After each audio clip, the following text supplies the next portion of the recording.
equation.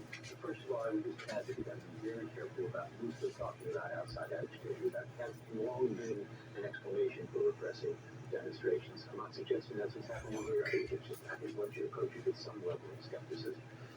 What do you do with the concern for that? Campuses that have fences around them that have swipe card entry, you put them in lock mode. So a student has to have an ID to let somebody in. Obviously, a student could let somebody in, now you've made it much harder to do that. In situations where there are sort of soft versions of arrests, even by campus security, and where somebody shows a student ID card and they're immediately released, they don't show a student ID card, they may get taken into detention. That's another way of dealing with that. But again, if you have relationships with the students, look at an example like Northwestern University of Brown, where they actually sat down and worked out deals with those students. And I'm sure part of those discussions was, we're talking to you, we'll do a deal with you. You bring the people from the outside, all bets are off. And to a large extent, these student groups will hear that. And do you see these protests slowing down or winding down anytime soon? I think a lot of it depends on international events. I think the situation in the Middle East, if there's a ceasefire there and some type of moderation of the hostilities, I think this could calm down.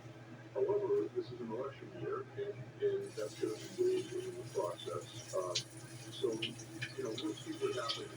We did a different graduation in the summertime in order to get people on campus. The focus would be protesting somewhere, but a lot depends on what happens in Gaza. As David Paul, Commissioner of the Boston Police Department, and Frederick Boyd of Georgetown University Law Center, former president of Brandeis University. Thank you, gentlemen, for your time. This is your time. Amid the campus unrest in the U.S., Secretary of State Anthony Blinken said this day in Israel, insisting the time is now for a ceasefire. He spoke to Prime Minister Benjamin Netanyahu in Jerusalem and visited a city factory in Gaza.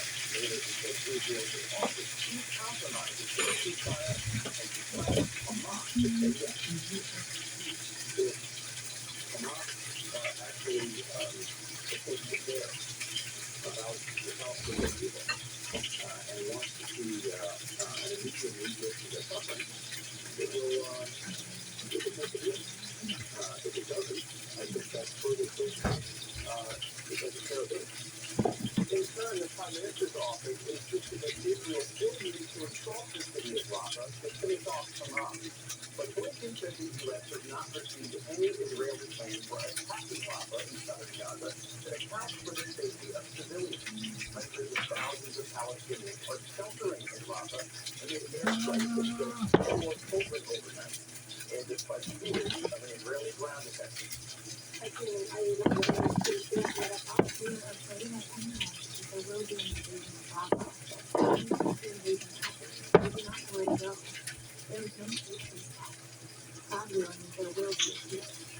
Palestinian officials say the war in Gaza has killed more than 34,500 people to date. And Hamas terrorists killed some 1,200 people in the October raid into southern Israel that sparked the war.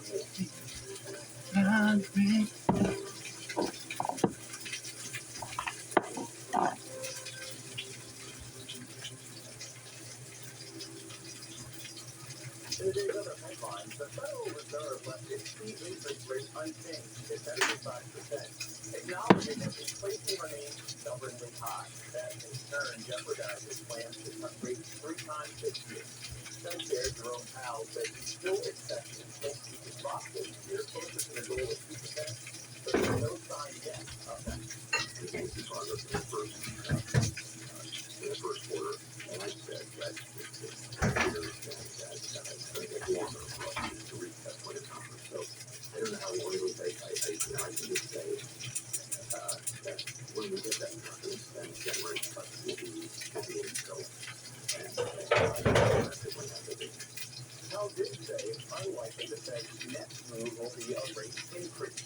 There has been major development on abortion policy on 2 fronts today. In Florida, a ban on abortion after 6 weeks of pregnancy success, with exemptions for rape, incest, and the life of the mother.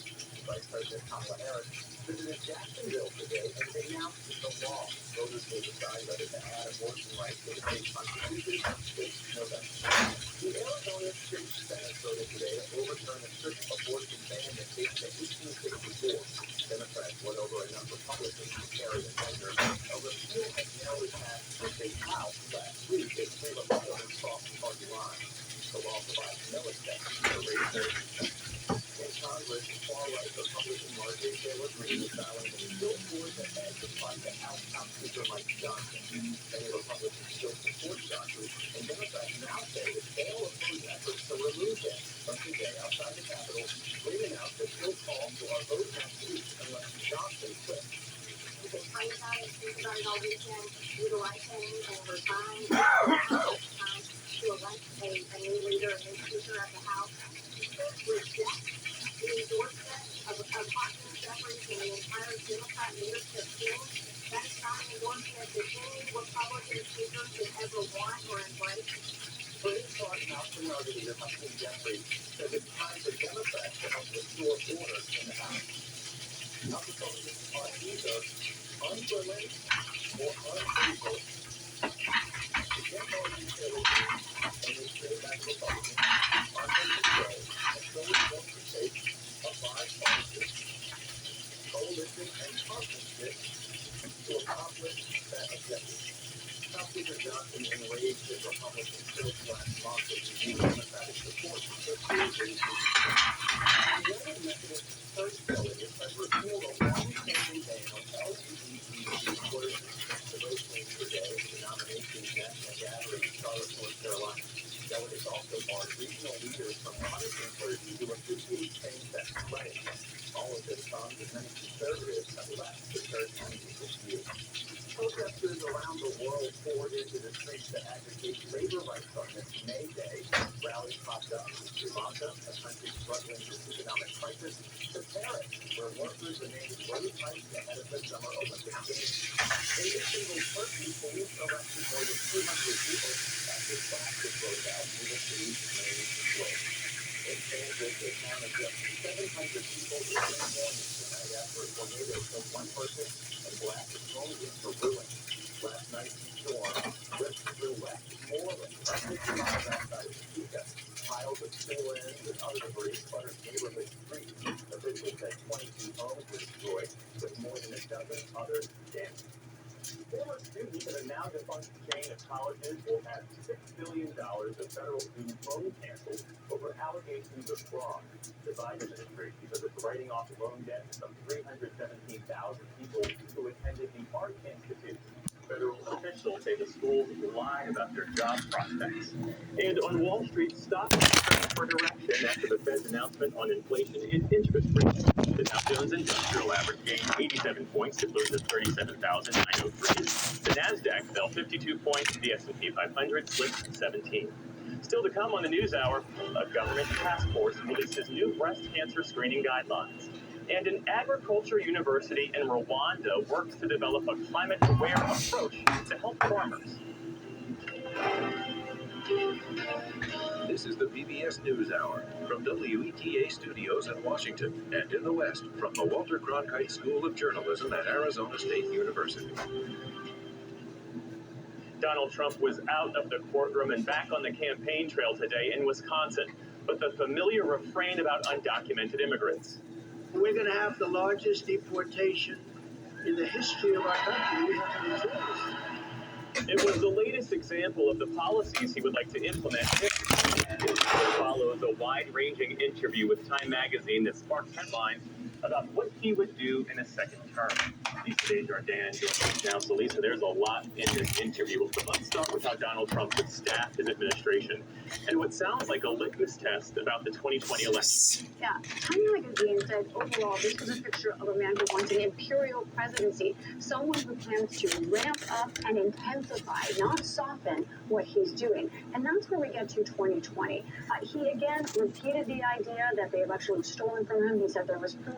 We know the proof goes the other way, that the 2020 election was one of the most well-regarded and well-monitored elections in U.S. history. But Time magazine asked him specifically about something Republicans elsewhere are doing. They are asking people who apply for jobs if they think that Joe Biden won the election. So Time magazine asked former President Trump what he thought about that idea. And Time's Eric Cortellis said his response to that gave him a very sharp impression. He wants to go into a second term and consolidate power into the office of the presidency so that he can remove the guardrails that stood in his way from implementing his agenda the last time he was in office. What Donald Trump was conveying to me was that he would not be inclined to hire anyone who has come out and admitted that Donald Trump lost the last election. And so I think he is planning to fill the most important offices in the executive branch with true believers of the MAGA doctrine. There's a reason that that's called a big lie, because that goes to our democracy itself. And here, former President Trump is saying, no, I might not hire anyone who thinks otherwise. I need people to support that idea that only I can win, only I ever have won when I ran. Another topic, immigration and the border. This has been the cornerstone of his campaign. What's he saying in this interview? Right. This gets to migrants. He is becoming more militant and more martial in what he is talking about here. He is calling for nothing less than the largest deportation in American history. He gave some more details. He specifically used these numbers: 15 to 20 million people is what the former president told Time magazine. How would he do that? He said he would use local law enforcement and the military, National Guard. Didn't really get into too many details about that, but he was asked specifically about how that comports with U.S. law, which says the military cannot, in fact, be used to be deployed against civilians. I want to read you the quote from what he told Time magazine about that. He said, of migrants, these aren't civilians. These are people that aren't legally in our country. This is an invasion of our country. I can see myself using the National Guard, and if necessary, I'd have to go a step further. This is invoking, obviously, martial powers in a way that we haven't really seen in this issue at all. Now, as for would he have mass detention camps, he said possibly, but he doesn't think they're needed. I will say right now, the U.S. is actually allowing for more bed space for migrant detention. That's something that this Congress and President are doing. But that's to the tune of a few thousand migrants. What he's talking about is millions. This is a deportation that really almost has no comparison point in terms of forced movement of people on a global scale. On abortion, we've seen Donald Trump shift his stance seemingly to match with the kinds of voters he's trying to win over. He has in the past taken credit for overturning Roe. Now he says he disagrees with Florida's 6-week abortion ban, which took effect today. What's he saying to Time magazine now in this interview? Yeah, you're so right. This is a tricky issue for this president. He's someone who wants to run the Republican Party on every other issue, but on this one, he is consistently saying, and he did again in this interview, he wants to leave it to the states. That is because his own personal view that he's expressed, that a 6-week ban is too far, is something that's a problem with those on the right. So he was asked some specific questions that I think were interested, and I want to get into a few of those questions that stood out in this interview. One, he was asked, should states monitor pregnancies to determine if an abortion happened in a state where it is illegal? Trump responded, I think they might do that.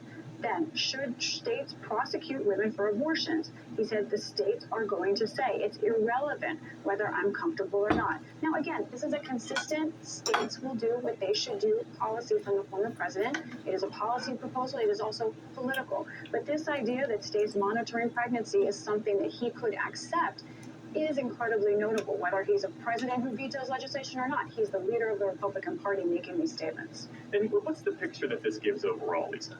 Right. This is a picture, as I said, of a president who is ramping up his aggression. Or his aggressive tactics as a president, trying to really consolidate executive power before he even comes into office. Now, I will say it was a wide-ranging interview. He went into details on economic policy and his ideas on tariffs. This wasn't all just about these cultural hotspots, and it's really worth people looking at this interview to understand what he says he would do as president. But overall, this is someone who wants to take the Republican Party even further into this direction where it must do exactly what he says and be more aggressive about it. I spoke to Republican consultant Kevin Madden, who we have on this show, and he said this could mean more of a stress test for Republicans, especially those in office. Trump blocks out the sun on all of the other voices inside the party. He expects that the party is going to adopt his view, his language, his approach. And he very much demands fealty from leaders inside the party. One of the challenges for a Trump presidency will be that the idea of an executive equal to a legislative branch is going to be challenged on a day-to-day basis. Bigger stress test for Republicans means a bigger stress test for the U.S. government is also what Kevin Madden's saying. Meantime, we have some new polling results that look at how and which Americans believe what Donald Trump says. Truth is such a core part of this, and we wanted to ask voters and Americans what they think about how Donald Trump speaks. So let's look at this. When Donald Trump speaks, 31% of people that we polled who are definitely planning to vote, 31% said they believe he's speaking mostly the truth. 34% say he's speaking mostly falsehoods. Now that you're doing the math, those in the middle that we don't put there are those who say sometimes it's some of each. But this is interesting on the two polls that we think a third of Americans from this who are voting believe he speaks mostly the truth. Now, if you look at this more in depth, you see a gender gap. Men are the ones who are most likely to believe what former President Trump says. And look at that, women, 45% of women overall believe he speaks mostly falsehoods, that he does tell lies. Now, one other thing, how about strengthening democracy or not? Look at this. We asked voters, these are definite voters, what they think about President Trump and President Biden. They felt 38% that former President Trump is someone who would strengthen democracy if he's reelected.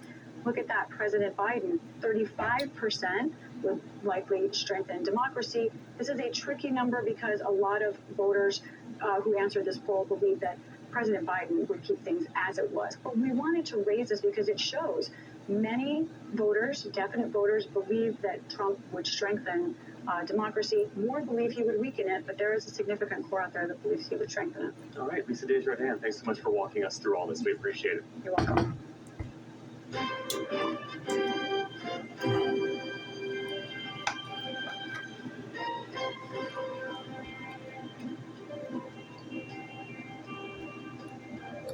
A key scientific panel has updated its recommendations on breast cancer screenings. Allie Rogan has more on the changes that could potentially save thousands of lives. Allie? The U.S. Preventive Services Task Force is now recommending that all women start getting biennial mammograms at age 40 until they turn 75. The new guidelines replace ones from 2016, which recommended biennial screening starting at age 50, and that starting them any earlier should be a matter of individual choice. But these new guidelines are still out of step with some major medical associations and cancer advocacy groups. Dr. Wanda Nicholson is the chair of the U.S. Preventive Services Task Force and joins me now. Dr. Nicholson, thank you so much. Why did the USPSTF make these recommendations, and how many lives is it going to save?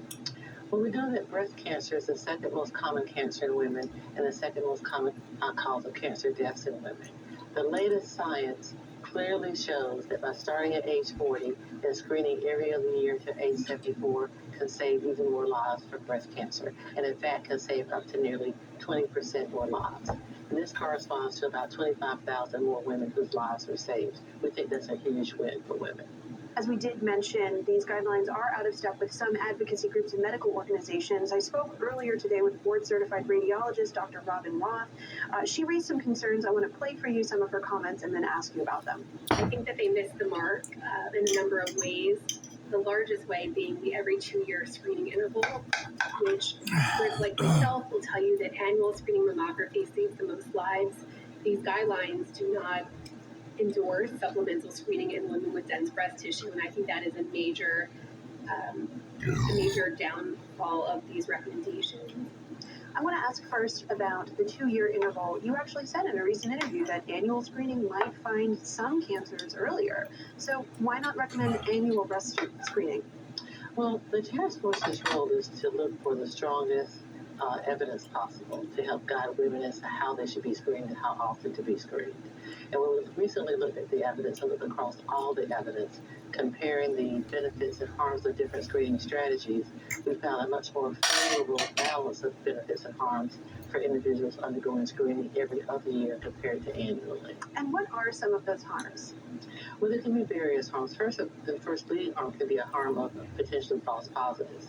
And what we found is that if you compare annual screening to every other year screening, women who undergo annual screening can have up to 50% more likely to have a false positive result. So what does that mean? It means that then the next step may be a breast biopsy that could otherwise be normal, and that would undergo sort of an unnecessary biopsy. It can also lead to issues of overdiagnosis and overtreatment and possibly exposure to treatments that may have some harmful side effects. So again, when we compare the balance of benefits and harms, it was a more favorable balance for every other year screening.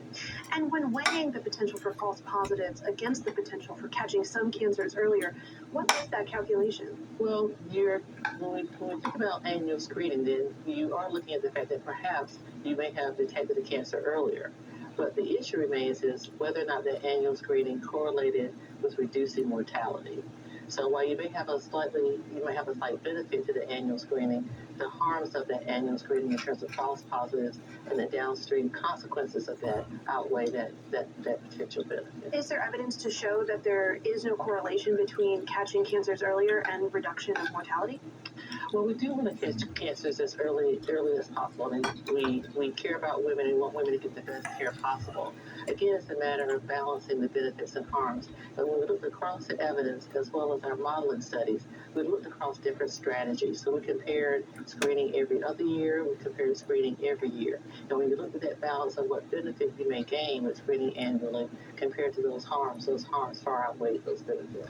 The other thing that Dr. Roth brought up was breast density, which of course, dense breasts are harder to read on mammograms. Why not make more specific recommendations for dense breasts for which sometimes MRIs or ultrasounds secondary screening is indicated? Well, we know that up to 50% of the women in the U.S. can have dense breasts, so certainly an important group. The critical question for this population is whether additional imaging with MRI or ultrasound can help women with dense breasts live healthier lives. So in other words, should we recommend MRI? Should we recommend ultrasound? How often should we recommend MRI or ultrasound? So many critical questions there that haven't been answered, and for which we need additional science, additional evidence to really be able to make a recommendation. The task force is calling urgently for more research in this area. We want researchers to make it a priority. And in the interim time, for those women with dense breasts with concerns, they should have a one-on-one conversation with their clinician to decide whether, at this point, should they move forward with any additional screening. I do have to ask about what you mentioned about the lack of answers that are out there. Certainly groups like the American College of Radiology, the European Society of Radiology do recommend annual secondary screening for women whose breasts have been shown to be dense. So what additional evidence is required? Well, we believe that women need the strongest possible evidence out there to help guide them in their decisions. In the task force, we look diligently for evidence to help us to make a recommendation as to how additional screening, additional imaging should be done in women with dense breasts. And currently, that evidence just is not there. We don't want to rely purely on expert opinion. We really believe that women need that science as the basis and the rationale for what recommendations we make for additional screening. I'm just wondering, how do you see the role of the USPSTF in issuing these recommendations in the context of all of the available guidance that's out there for women? Well, it is true that there are variations in guidance. I do think that our USPSTF task force recommendations have more similarities with other groups versus differences. We looked across the entire scope of evidence that we had available. We looked at the comparative benefits and harms. Whenever we make a recommendation for preventive service, we really want to look at both sides of the equation. Dr. Wanda Nicholson, Chair of the U.S. Preventive Services Task Force, thank you so much for joining us. Thank you for having me.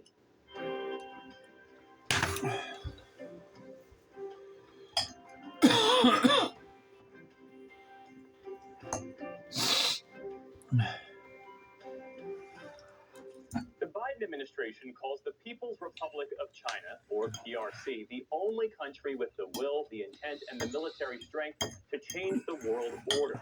The U.S. military officer responsible for China and the vast area from Hawaii to India is stepping down this week after 3 years and a 40-year career. He spoke in his final interview with Nick Schifrin in Honolulu. The military calls it Indo-Pacific Command, or Indo-PACOM. It covers half the surface area of the planet and more than 60% of the world's economy and population. And increasingly, Admiral John Aquilino sees China speeding up.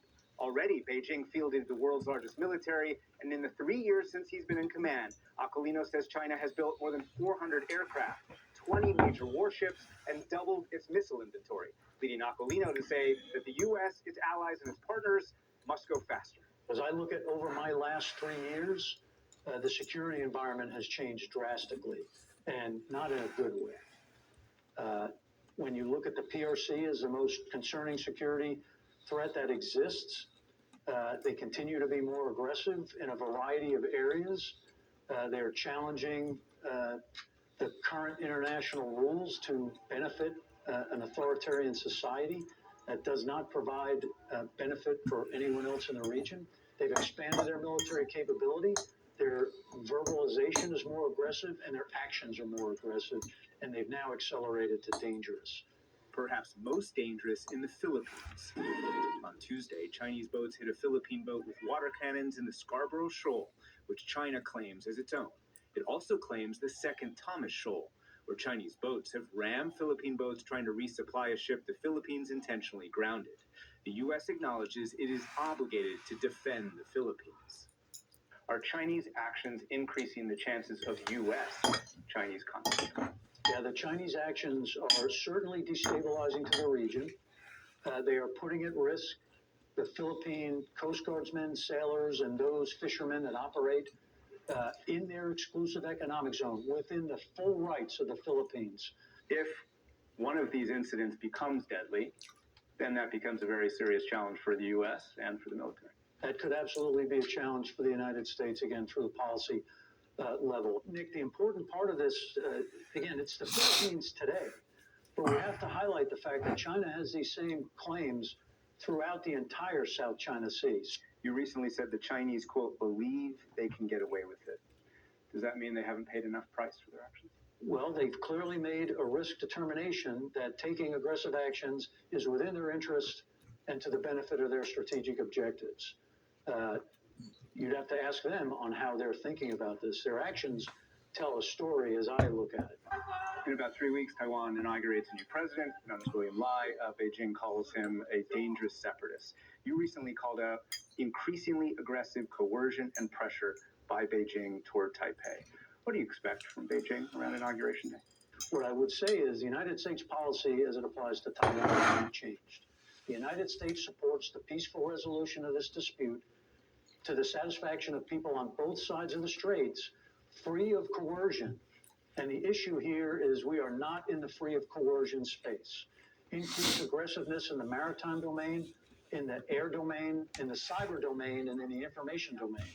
And not just against the mainland island of Taiwan, but against Matsu, Jinmen, and the other places we are watching more aggressive These are Taiwanese islands. Some of them are closer to mainland than they are to Taipei. That's correct. Operations in spaces that have been designed to separate our forces, those are being challenged. The Trump and Biden administrations have both urged Taiwan to purchase fewer fighter jets and tanks and more mobile, smaller weapons. Some experts say they haven't done enough, but the theory has now been proven in Ukraine. They've absolutely taken steps in the wake of the Ukraine invasion to, number one, understand that the unthinkable is potentially real, and they've taken all the right steps. As it applies to their defense, they get a choice on what they should buy, how they should work it, how they integrate it, and how they deliver it.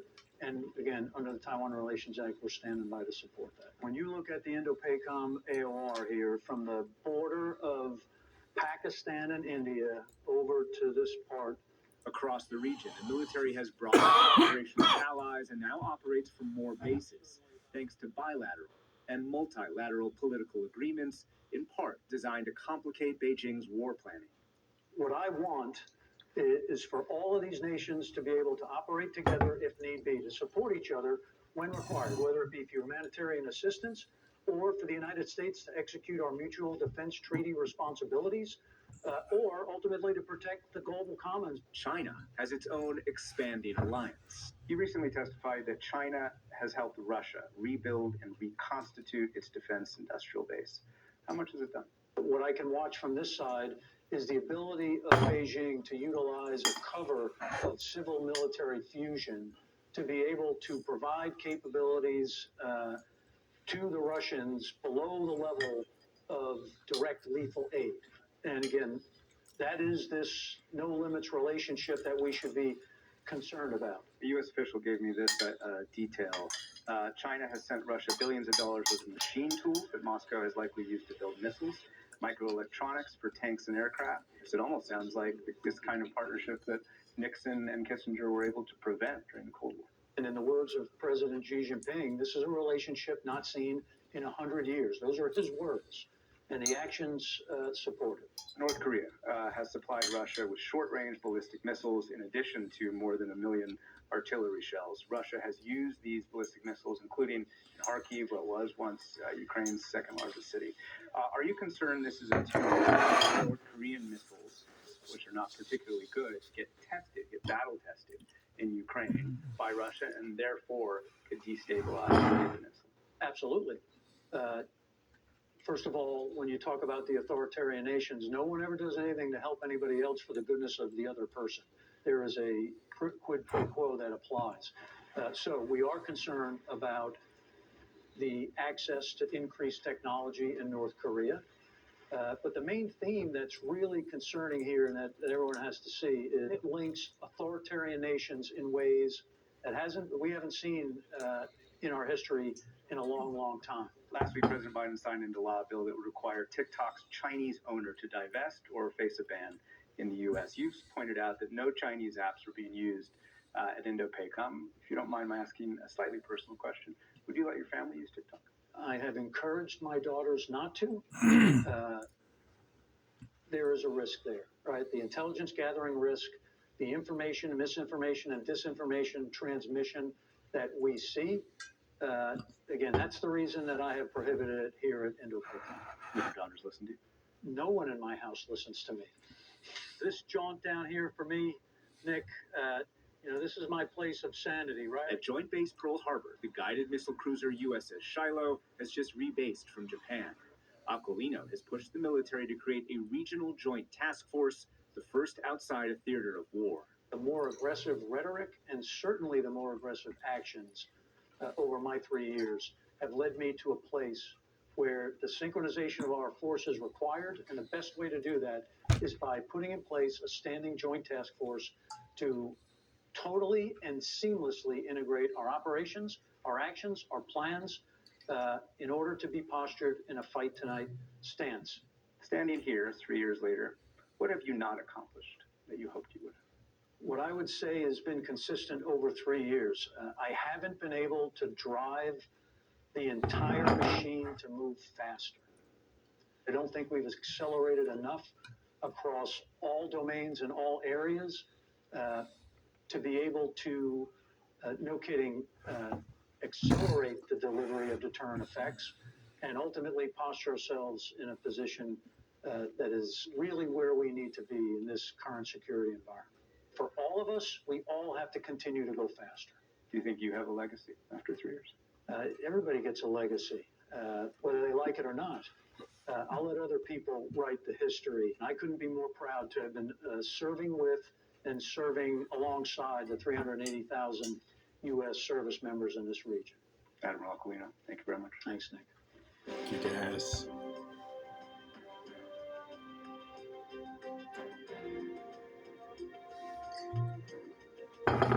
Yes.